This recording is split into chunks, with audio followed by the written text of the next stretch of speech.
Assalamualaikum warahmatullahi wabarakatuh. Yang terhormat Bapak Agus Wahyudi selaku dosen pengampu mata kuliah Hukum Wakaf Mazhab 4A dan teman-teman sekalian yang berbahagia.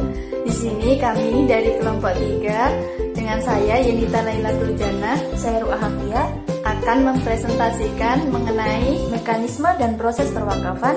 Nah, materi yang pertama yang akan kami sampaikan mengenai yaitu mekanisme perwakafan. Yang pertama yaitu mekanisme perwakafan. Mekanisme sendiri adalah proses pelaksanaan suatu kegiatan yang dilaksanakan oleh seseorang atau beberapa orang dengan menggunakan tatanan dan aturan serta adanya alur komunikasi dan pembagian tugas sesuai dengan profesionalitas.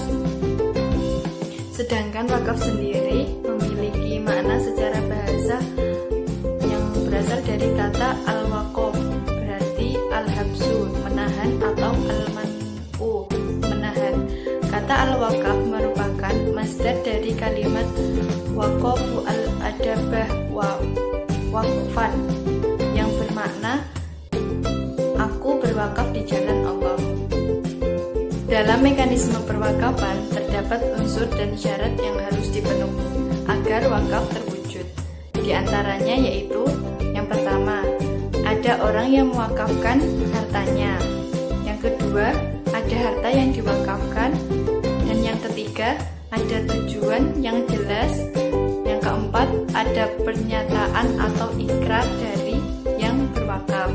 Dan yang kelima, ikrar itu diindonesiakan, diucapkan menurut ketentuan yang berlaku. Yang poin yang kedua yaitu perwakafan menurut para ulama mazhab. Mazhab yang pertama yaitu mazhab Hanafiyah.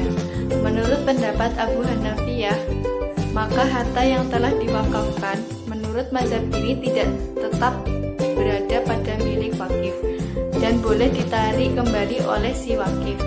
Jadi, harta itu tidak berpindah hak miliknya.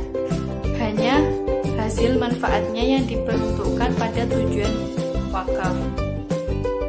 Dalam hal ini, Imam Abu Hanafiyah memberikan pengecualian pada 3 hal, yakni wakaf masjid, wakaf yang ditentukan keputusan pengendalian, dan wakaf wasiat.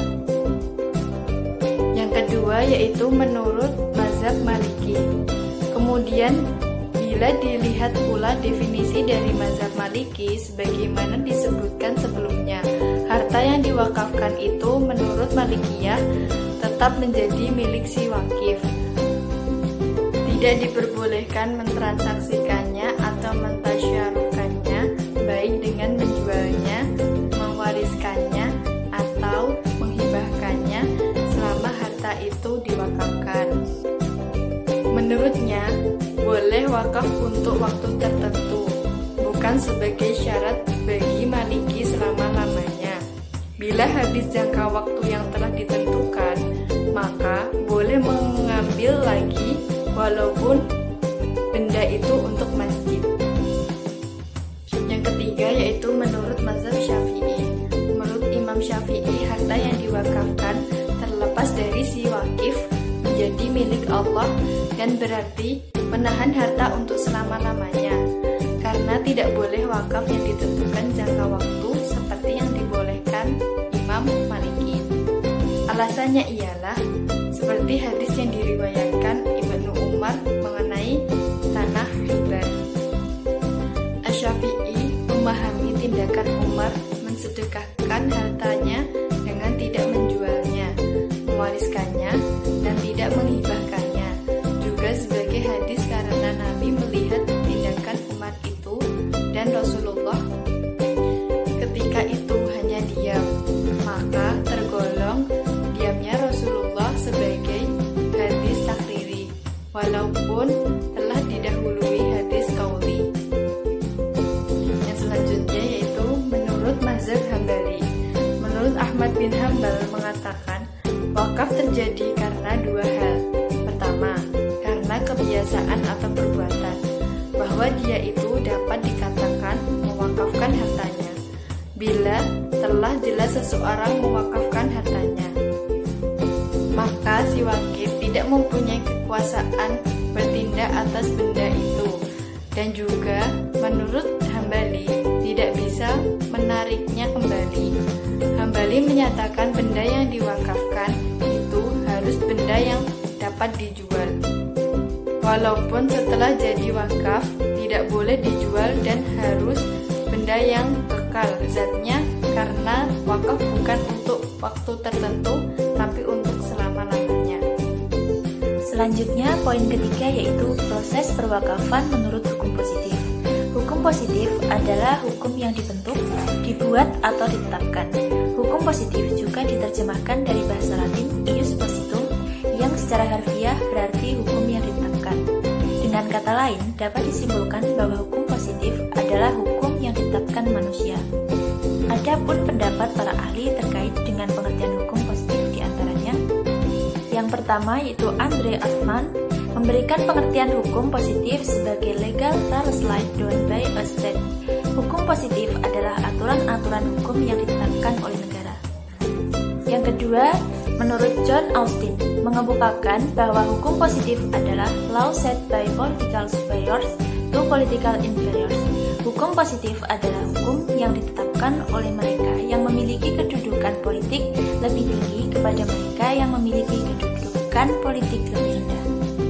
Lebih lanjut, John Austin menyatakan setiap hukum positif ditetapkan oleh orang atau kelompok orang yang berdaulat dan diterapkan kepada anggota atau anggota masyarakat politik yang independen di mana orang atau kelompok orang yang berdaulat itu berada. Yang ketiga, menurut Bidzina Savanelli, hukum positif adalah seperangkat aturan hukum yang ideal yang mengatur mengenai warga negara, politik, ekonomi, sosial, dan hubungan budaya antara orang-orang secara in abstrakto melalui pengenalan, pemisahan, dan atau perlindungan hak dan kewajiban bersama dengan penggunaan kekuasaan, pengadilan jika terjadi pelanggaran terhadap hukum positif itu. Jadi, tinjauan hukum positif adalah penyelidikan terhadap suatu peristiwa untuk mengetahui keadaan yang sebenarnya yang berlandaskan undang-undang yang berlaku dan peraturan pemerintah serta peraturan lainnya yang berlaku umum demi menciptakan kesejahteraan masyarakat. Untuk poin yang terakhir yaitu proses mengkritisi perwakafan menurut hukum Islam dan hukum positif. Penyelesaian sengketa wakaf dalam hukum Islam Al-Quran menjelaskan bahwa konflik dan sengketa yang terjadi di kalangan umat manusia adalah suatu realitas. Manusia sebagai khalifahnya di bumi dituntut untuk menyelesaikan sengketa karena manusia dibekali akal dan wahyu dalam menata kehidupannya. Manusia harus mencari dan menemukan pola penyelesaian sengketa sehingga penegakan keadilan dapat terwujud. Pola penyelesaian sengketa dapat dirumuskan manusia dengan merujuk pada sejumlah ayat Al-Quran, hadis Nabi, praktek adat, dan berbagai kearifan lokal. Kolaborasi dari sumber ini akan memudahkan manusia mewujudkan kedamaian dan keadilan. Penyelesaian sengketa wakaf dalam hukum Islam itu ada 3, yaitu jalan perdamaian atau sulhu, arbitrase atau tahkim, dan proses peradilan atau al-qada. Yaitu yang pertama, sulhu adalah jalan pertama yang dilakukan apabila terjadi perselisihan dalam suatu akad adalah dengan menggunakan jalan perdamaian atau sulhu antara kedua belah pihak. Dalam fikih pengertian, sulhu adalah suatu jenis akad untuk mengakhiri perlawanan antara dua orang yang saling berlawanan atau untuk mengakhiri sengketa. Perdamaian dalam Islam sangat dianjurkan, dan ternyata dalam praktiknya di Indonesia pun ketika terjadi sengketa di bidang keperdataan, apabila diajukan ke muka hakim, hakim harus mengupayakan untuk terjadinya perdamaian di antara pihak-pihak yang sedang bersengketa. Apabila perdamaian tercapai, maka akan dituangkan dalam akta perdamaian yang ditandatangani oleh para pihak dan hakim yang menyidangkan sebagai suatu putusan yang bersifat final and binding atau terakhir dan langsung mengikat. Yang kedua yaitu tahkim. Tahkim secara literal berarti mengangkat sebagai wasit atau juru damai. Dalam hal ini, hakim ditunjuk untuk menyelesaikan perkara bukan oleh pihak pemerintah, tetapi ditunjuk langsung oleh yang bersengketa. Penyelesaian yang dilakukan oleh hakim dikenal di abad modern dengan sebutan arbitrase.